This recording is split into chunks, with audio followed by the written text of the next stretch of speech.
নিচে নামিয়ে লম্বা চুলগুলো চুরো করে বাঁধতে বাঁধতে এগিয়ে গেল নিজের রুমের দিকে। আড়মোড়া ভেঙে অরু যখন ঘুম থেকে জাগে তখন সূর্য মাঝ আকাশে।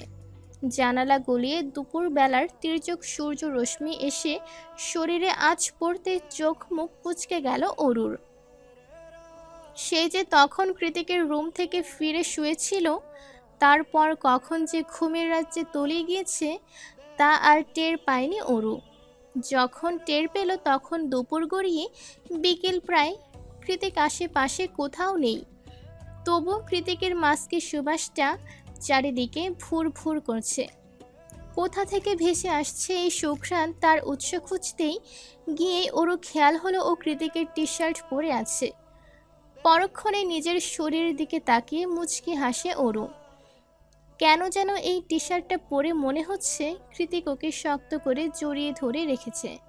আর এই গন্ধটা ভাবতে ভাবতেই গলার কাছ থেকে টি শার্টটা টেনে নাকে ছোঁয়ালো অরু। এটা বোধ হয় আজকাল পরেছে কৃতিক, ওই জন্যই এত সুন্দর ম্যানলি সুঘ্রাণ বেরোচ্ছে। Cigarette, after shave, sandalwood perfume, শুকিয়ে যাওয়া ঘাম সবটা মিলেমিশে এক অকৃত্রিম নেশাতুর প্রভাব বিস্তার করে অরুর মস্তিষ্কের নিউরনে নিউরনে। হৃদ মাঝারে কৃতিকের জন্য পাগলপাড়া অনুভূতির জোয়ার উগরে দিতে অরুর বোধহয় এতটুকুই যথেষ্ট। অষ্টাদশীর প্রথম প্রেম বলে কথা, আবেগ তো টাইটুম্বুর হবেই। ওরও এসব ভেবে ভেবে আর সময় নষ্ট করে না, কারণ কৃতিকের কথা ভাবতে বসলে ওর দিন পেরিয়ে রাত ঘনাবে, তবুও এই মানুষটাকে ভালোবাসার কোনো কারণ মাথায় আসবে না ওর। এমন ছন্নছাড়া বদ মেজাজি মানুষকে কেউ ভালোবাসবে ওর ছাড়া? প্রকট গর্ববোধে মনে মনে নিজেই নিজের পিঠ চাপড়ালো অরু।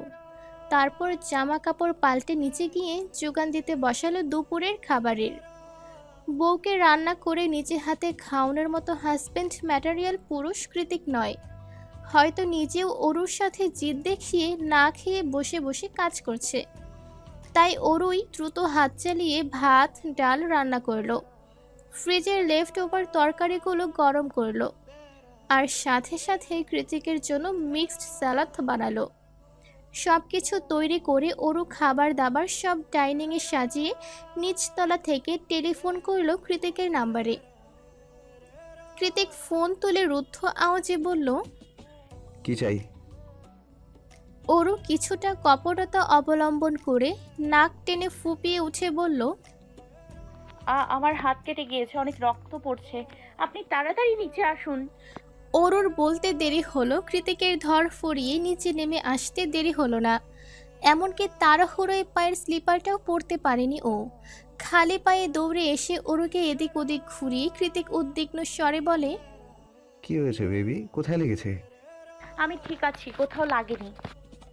অরুর মিটিমিটি হাসি আর কথাটা বোধগম্য হতেই কৃতিকের স্নান হয়ে যাওয়া সুপ্ত রাগটা পুনরায় ভলভলিয়ে উঠে মস্তিষ্ক জুড়ে। ও তৎক্ষণাৎ বাজ পাখির ন্যায় ছো মেরে অরুর গলাটা হালকা চেপে ধরে আগুন চোখে তাকিয়ে বলে, আমার সঙ্গে এই ধরনের মশকরা করার সাহস কোথায় পেলি তুই? তুই জানিস একটুর জন্য আমার হার্টবিট স্টপ হয়ে গিয়েছিল। আমি কয়েক সেকেন্ড আগেও এটা ভেবে দিশেহারা হয়ে যাচ্ছিলাম যে কতখানি কেটে গেল তোর। কাটা জায়গা থেকে ঠিক কতটা রক্ত ঝরছে, আর তুই কিনা আমার সাথে এই সব সেন্সিটিভ বিষয় নিয়ে মশকরা করছিস। হাউ ডেয়ার ইউ অরু, অনেক সাহস বেড়ে গিয়েছে তোর। কৃতিকের বরফ কেটে ফেলার মতো ধারালো কথায় শুষ্ক ঢোক গিল অরু। কোনো মতে সাহস জগিয়ে মিনমিনি বলল, খেতে ডাকলে তো জীবনেও আসতেন না, তাই এভাবে ডেকেছি। অরুর কথায় কৃতিক এবার আরও রেগে গেল। রাগে ফুসফুস করে বলে উঠল, আমার দুর্বলতা নিয়ে টানাটানি করা বন্ধ কর অরু। I hate betray. কথা শেষ করতেই খাবার টেবিলে চোখ আটকে গেল কৃতিকের। দুপুর গড়িয়ে বিকেল হয়েছে, অথচ ওরা দুজনের একজনও কিছুই খায়নি এখনো। অরু অভুক্ত সেটা মাথায় আসতেই অরুর গলাটা ছেড়ে দিয়ে ওকে নিয়ে বেসিনে চলে যায় কৃতিক। অতঃপর অরুর ঘরমাক্ত মুখের পানির ছাপটা দিয়ে নরম স্বরে বলে, আর কখনো এমন মশকরা করিস না হার্টবিট। আমাকে মানাতে তোর নিজেকে নিয়ে মিথ্যা কথা বলার প্রয়োজন নেই। সময় হলে আমি নিজেই মেনে যাব। তোকে ছেড়ে কোথায় তোকে ছেড়ে কোথায় যাব আমি, বল? তুই ছাড়া কেই বা আছে আমার? সেদিনের কথাগুলো ভেবে আরেক দফা দীর্ঘশ্বাস ছাড়ল অরু। কৃতিক তখন কথা দিয়েছিল মেনে যাবে আর রাগ করে থাকবে না, কিন্তু কিসের কি, এখনো অরুর সাথে প্রয়োজন ছাড়া কথা বলে না কৃতিক। যেটুকু বলে সেটাও ধমকের সুরে। সত্যি বলতে অরু শুধুমাত্র অনুকে নয়, কৃতিককেও মিস করছে। ওর ভালোবাসাগুলো ভীষণ মিস করছে অরু। অর্ণব অরুর মলিন মুখের দিকে থেকে চোখ সরিয়ে সায়রের দিকে চাইল। সায়রেরও একই হাল। কয়েক সেকেন্ডে অন্তর অন্তর খালি ফুসফাস দীর্ঘশ্বাস ছাড়ছে ছেলেটা। অর্ণব পাকোড়া ভর্তি মুখ নিয়ে সায়রের দিকে ভ্রুক্ষেপ করে অস্পষ্ট আওয়াজে শুধালো, অনুর না হয় ওর জন্য মন খারাপ। ছোটবেলার থেকে একসাথে বড় হয়েছে, এখন দুই বোন এই বাড়িতে, কিন্তু তোর কি হয়েছে? তোর বাড়ির নিঃশ্বাসে উপরওয়ালার মন গলে যাবে মনে হচ্ছে। অর্ণবের কথার পাছে সায়র বুক ভরা দীর্ঘশ্বাস ছেড়ে কিছু বলতে যাবে, তার আগেই হুড়মুড় করে সদর দরজা ঠেলে অন্দরমহলে প্রবেশ করে কৃতিক আর আজমেরি শেখ। ওদের পেছন পেছন প্রত্যয়ও এসেছে। তাদের সবার বেশভূষা আর হাতের ফাইলপত্র দেখে মনে হচ্ছে মাত্রই অফিস থেকে ফিরল তারা। তবে আজমেরি শেখ আর কৃতিক দুজনেরই চোখ মুখ গম্ভীর হয়ে আছে। দুজনের তীক্ষ্ণ চোখ দেখে মনে হচ্ছে পারছে না দুজন দুজনকে কাঁচা গিলে খেতে। আর ওদের মধ্যে চাপা পড়ে প্রত্যয় অসহায়ের মতো শুধু এদিক ওদিক তাকাচ্ছে। ভেতরে প্রবেশ করে দুজন দুজনের চোখের দিকে কঠিন দৃষ্টিপাত করে। দুজনেই বড় বড় পা ফেলে দুই দিকের সিঁড়ি বেয়ে তরতরিয়ে উপরে চলে গেল তারা। নিজের মা আর স্বামীর এমন স্নায়ুযুদ্ধ দেখে ওরও হক চকিয়ে ওঠে। সহসা দৌড়ে এসে প্রত্যয়কে উদ্দেশ্য করে বলে, কি হয়েছে প্রত্যয় ভাইয়া, সব ঠিক আছে তো? প্রত্যয় বিরক্তিতে চির বিরিয়ে ওঠে, তেতো গলায় বলল, এই যে অরু, তোমার মা আর তোমার বরকে সামলাও। প্রতিদিন মিটিংয়ে তারা টেন্ডার নিয়ে একজন আরেকজনের পিছনে লেগেই থাকে। জামাই শাশুড়ি যদি একটু হলেও একজন আরেকজনের পিছনে লেগে যায়, তাহলে অন্য শেয়ার হোল্ডাররা কী ভাগ করবে শুনি। মাঝখান থেকে আমি বেচারা সব কিছু সামলাতে সামলাতে টেনশনে ভর্তা হয়ে যাই। এদের টেনশনে আমি যদি অ্যাটাক ফ্যাটাক করে বসি, তাহলে তোমার আবার কি হবে বলো তো? খুবই গুরুত্বপূর্ণ বিষয়। সত্যিই তো, প্রত্যয় ভাই এই বয়সে পটল তুললে আবার কি হবে?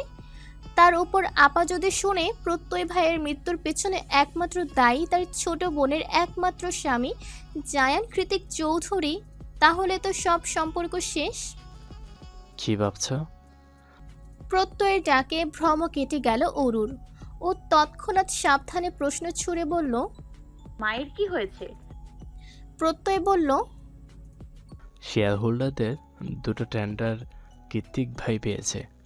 নতুন জয়েন করে একই সাথে দুটো টেন্ডার পাওয়ার মুখের কথা নয় ওরও। অনেক খাটনি করেছে, আবার অনেক খাটনিরও কাজ। কৃতিক ভাই কষ্ট করেছে, দিন রাত খেটেছে, কিন্তু মা এটাকে পজিটিভলি নিচ্ছেই না। টেন্ডারগুলো যাতে হাতছাড়া হয় সেজন্য বিভিন্নভাবে চেষ্টা করছে মা, যা পরবর্তীতে কৃত্রিম ভাইয়ের কারণেও চলে এসেছে। ওর জন্যই আর কি। অরুকে আর খুলে বলতে হলো না, ও যা বোঝার বুঝে গিয়েছে। ব্যক্তিগত জিদ এখন কোম্পানির কাজকর্মেও প্রকাশ পাচ্ছে। আজকাল এসবের জন্য অরুর নিজেকেই সবচেয়ে বেশি অপরাধী মনে হয়। কেন যে ভালোবাসতে গেল জায়ান কৃতিককে? আচ্ছা, অরু না ভালোবাসলে জায়ান কৃতিককে ওকে ছেড়ে দিত? ভাবছে অরু। অরুর ভাবনার ছেদ ঘটে উপরতলা থেকে কৃতিকের ডাকে, বেবি, এক গ্লাস ঠান্ডা পানি। অরু উপরের দিকে তাকিয়ে স্বস্তির নিঃশ্বাস ছাড়ল। আজ প্রায় 3 দিন পর কৃতিক আবারও ডাকছে অরুকে, যার ফলে বুকের ভেতরটাতে শীতল ঠান্ডা স্রোত বয়ে গেল ওর। একটু আগের সন্দেহ দোটানা সব কিছু মুহূর্তেই হাওয়ায় উবে গেল। পাছে এসে জড়ো হলো এক রাশ স্বস্তি আর ব্যাকুলতা। কৃতিক ডাকছে, তার মানে রাগ পড়েছে। কথাটা ভেবেই ওরু আর অপেক্ষা করে না, পানি নিয়ে সোজা চলে যায় উপরের ঘরে। তবে রুমে এসে কৃতিককে পায় না ওরু। ওয়াশরুম থেকে পানির কলকল আওয়াজ বেরোচ্ছে, মনে হয় শাওয়ার নিচ্ছে কৃতিক। তাই বেড সাইড টেবিলে পানির গ্লাসটা রেখে চুপচাপ রুম থেকে বেরিয়ে যায় ও। সেই যে সন্ধেবেলাতে একটুখানি চোখের দেখা হলো, তারপর আর কোনো খোঁজ নেই কৃতিকের। এখন মাঝরাত, মেঘের চাদরে ঢাকা পড়েছে শুক্লপক্ষের চাঁদ। বাড়িতে সবাই ঘুমিয়ে আছে। মাও সন্ধেবেলাতে দরজায় খিল দিয়েছে, মামিরাও ঘুমাচ্ছে। অ্যালিসা ক্যাথলিনও ঘুমে বিভোর। ঘুম নেই শুধু অরুর দু চোখে। ও কতক্ষণ পানি খাওয়ার ছলে নিচে আসছে তো কতক্ষণ করিডরে ওকে ঝুঁকে দিচ্ছে।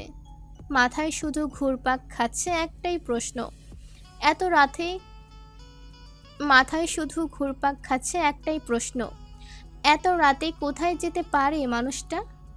অবশেষে অরুর অপেক্ষার অবসান ঘটিয়ে রাত 2:30 নাগাদ বাড়িতে ফেরে কৃতিক। কৃতিক ভেতরে প্রবেশ করার সঙ্গে সঙ্গে রাগ অভিমান সমস্তটা ভুলে গিয়ে এক ছুটে নিচে চলে আসে অরু। নিচে এসে কৃতিকের মুখোমুখি হয়ে দাঁড়াতেই কৃতিক শান্ত গলায় বলে, ঘুমাসনি? কোথায় গিয়েছিলেন আপনি? অরুর প্রশ্নে কৃতিক বাধ্য স্বামীর মতো জবাব দিল, বিয়ের আসর থেকে মেয়ে ভাগিয়ে আনতে। কৃতিকের এহেন কথায় অরুর দুনিয়া দুলে উঠল। ও তৎক্ষণাৎ হিংস্র বাঘিনীর ন্যায় ঝাঁপিয়ে পড়ে 2 হাত কৃতিকের ডেনিম শার্টের কলারটা খামচে ধরে কাঁদো কাঁদো গলায় বলল, ঘরে বউ থাকা সত্ত্বেও একটা মেয়ে ভাগিয়ে আনতে লজ্জা করলো না আপনার?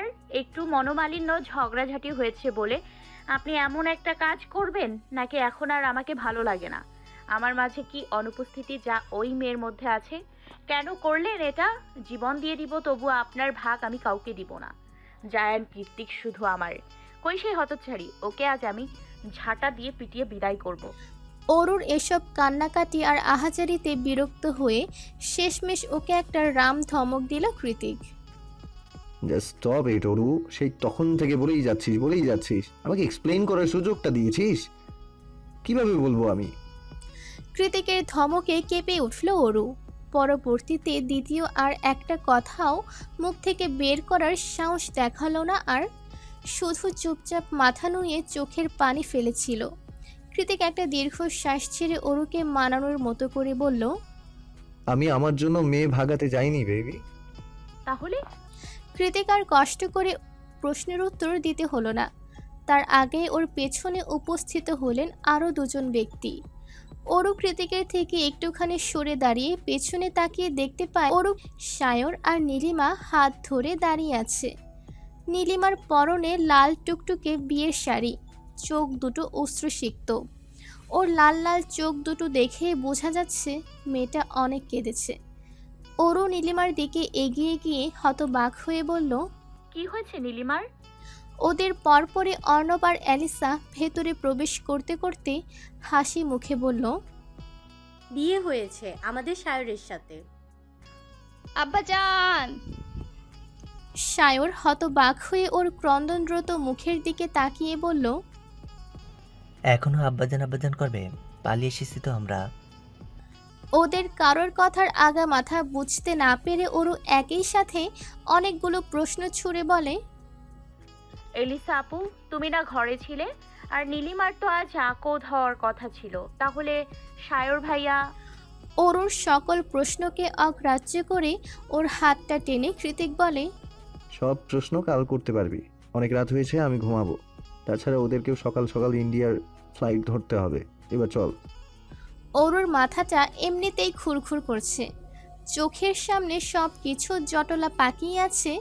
আর কৃতিক কিনা ঘুমাবে, এমন একটা ঘটনার পরে আদৌ কি ঘুম পায় কারো? আশ্চর্য! অরু তৎক্ষণাৎ নিজের হাতটা ছাড়ি মেরে কৃতিকের থেকে ছাড়িয়ে বলল, আপনার আপনার ঘুম পেলে আপনি গিয়ে ঘুমান, আমাকে কেন টানছেন? কৃতিক চোয়াল শক্ত করে বলল, কেন টানছি বুঝতে পারছিস না? অরু নাক ফুলিয়ে তেরা কণ্ঠে বলল, না, বুঝতে পারছি না, বলুন। কৃতিক এদিক ওদিক তাকিয়ে বলল, উপরে চল বলছি। না, এখানেই বলুন। কৃতিকা নিজেকে সংবরণ করতে পারল না।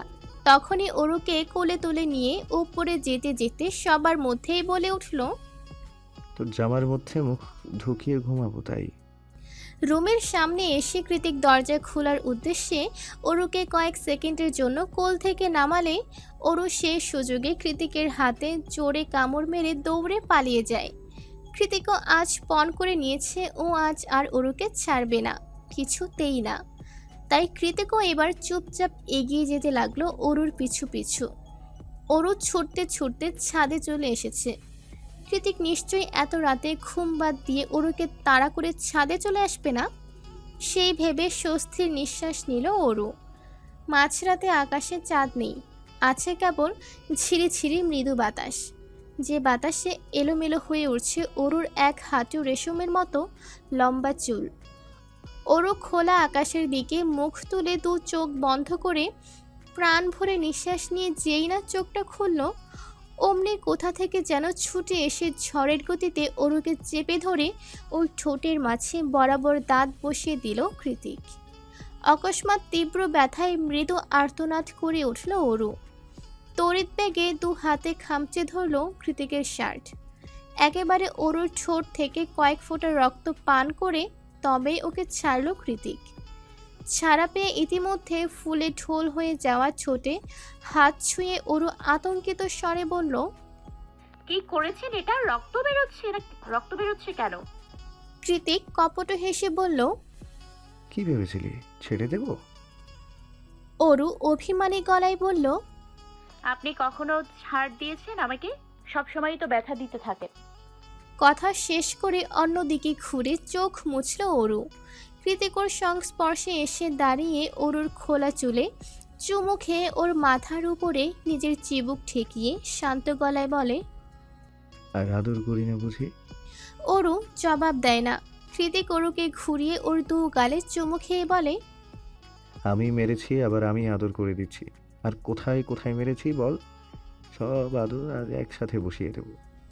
অরু কৃতিকের সুঠাম বুকে ধাক্কা মেরে বলে, লাগবে না আপনার আদর, আমি কেউ নই আপনার, যান এখান থেকে।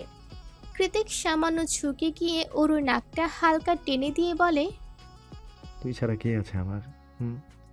কৃতিকের কথা গায়ে না লাগিয়ে অরু পুনরায় পেছনে ঘুরে দাঁড়ালে কৃতিক পেছন থেকে ওকে শক্ত করে জড়িয়ে ধরে নির্লিপ্ত গলায় বলে, তুই ছাড়া আমার কেউ নেই অরু। তুই ছাড়া আমার পৃথিবীটা মরিচিকার মতো। কোনো আলো নেই, কোনো রং নেই, কোনো সুখ ঘ্রাণ নেই। আমার অরু নেই। আমার চোখে পৃথিবীর সমস্ত সৌন্দর্যের প্রতীক শুধু তুই। আমি পৃথিবীতে খুব একা বলেই হয়তো উপরওয়ালা তোর মাঝে আমার সমস্ত সুখ রেখে দিয়েছে। নয়তো তুই কেন বল? হার্টবিট, আজকে এত কথা তোকে কেন বলছি জানিস? কৃতিকের প্রশ্নে অরু না সূচক মাথা নাড়ালে কৃতিক পুনরায় বলে, কারণ তুই আমার বেঁচে থাকার অঙ্গীকার অরু। তোকে আমি এভাবেই সারা জীবন হৃদয়ের গহীনে আগলে রাখতে চাই। যখন ইচ্ছে হবে দু হাতে তুলে আদর করব, তারপর আবার সযত্নে লুকিয়ে রাখবো। আমার শেষ নিঃশ্বাস পর্যন্ত তোকে আগলে রাখার দায়িত্ব শুধু আমার। Even I will protect you till my last breath baby, and I promise that. তুই কেবল হৃদয়ে উজাড় করে আমাকে ভালোবাসবি, আমার জন্য পাগল থাকবি যেমনটা আজকে হয়েছিলি। বাকি পুরো দুনিয়া আমি একাই সামলে নেব। আমার জীবনে তুই ছাড়া অন্য দ্বিতীয় কোনো নারী না কোনোদিনও ছিল আর না কোনোদিনও আসবে। জায়ান কৃতিক, শুধু তোর বেবি, শুধু তোর।